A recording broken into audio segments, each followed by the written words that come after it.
প্রিয় ভাই বোনেরা, এই পরিকল্পনাগুলো তো হলো বিএনপির পরিকল্পনা। বিএনপি ইনশাল্লাহ জনগণের রায় পেলে এগুলোকে বিএনপি বাস্তবায়ন করবে। কিন্তু কিন্তু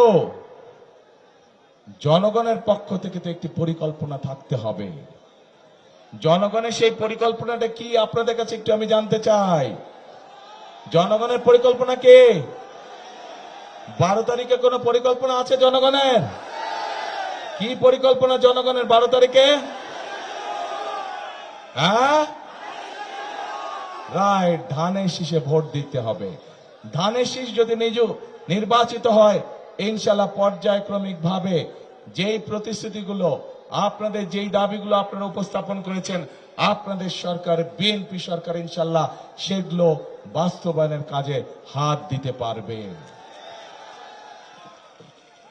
এখন প্রিয় ভাই বোনেরা, এই যে মঞ্চ, এই মঞ্চের পাশে ছোট্ট একটি মঞ্চের মতন আছে, সেখানে কিছু মানুষ বসে আছে। একটু দূরে আরেকটি মঞ্চ আছে, সেখানে লেখা আছে মুক্তিযোদ্ধারা। আর তার সামনে এখানে যে মঞ্চ আছে, মঞ্চের পাশে কিছু মানুষ চেয়ারে বসে আছেন। এই মানুষগুলো কারা জানেন? এই মানুষগুলো হচ্ছে সেই মানুষগুলো, ওখানে মুক্তিযোদ্ধারা আছেন, এ পাশে কতগুলো মানুষ বসে আছে। তারা বিগত 15 বছর 16 বছর বিভিন্ন সময় তাদের আপনজন কাউকে না কাউকে তারা হারিয়েছেন। সেই জুলাই আগস্ট আন্দোলনে এবং তার আগে গত 1 যুগ ধরে যখন সেই স্বৈরাচার যারা 5 তারিখে পালিয়ে গেছে, তারা যখন বাংলাদেশের মানুষের ঘাড়ে বসেছিল, সেই সময় এই মানুষগুলো তাদের আপনজনদেরকে হারিয়েছে। প্রিয় ভাই বোনেরা, 1971 সালে মুক্তিযোদ্ধারা জীবন বাজি রেখে দেশকে স্বাধীন করেছিলেন।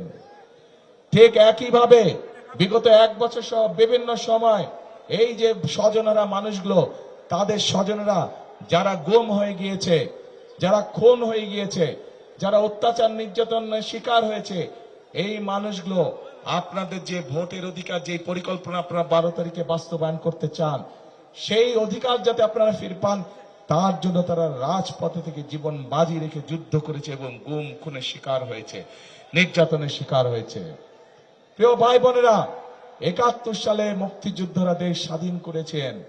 2024 সালের 5ই আগস্ট আমাদের ছাত্র জনরা রাজপথে আন্দোলনের সফল করার মাধ্যমে, স্বৈরাচারকে বিদায় করার মাধ্যমে সেই স্বাধীনতাকে তারা রক্ষা করেছে।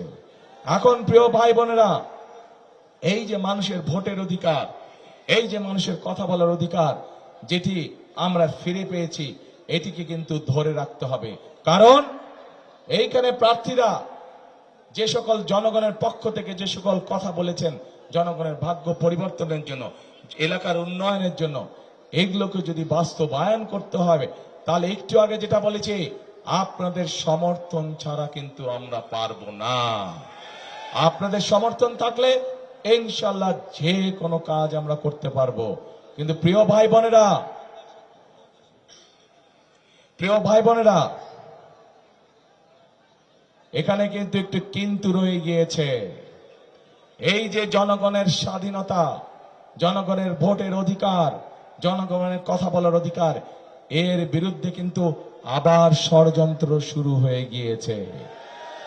এবং এই ষড়যন্ত্র কারা করছে? এই ষড়যন্ত্র যারা করছে তাদেরকে জনগণ একটি নামে ডেকে থাকে। জনগণের পক্ষ থেকে তাদেরকে একটি নাম দেওয়া হচ্ছে। কি নাম জানেন? গুপ্ত। জনগণ তাদেরকে গুপ্ত নামে ডাকে।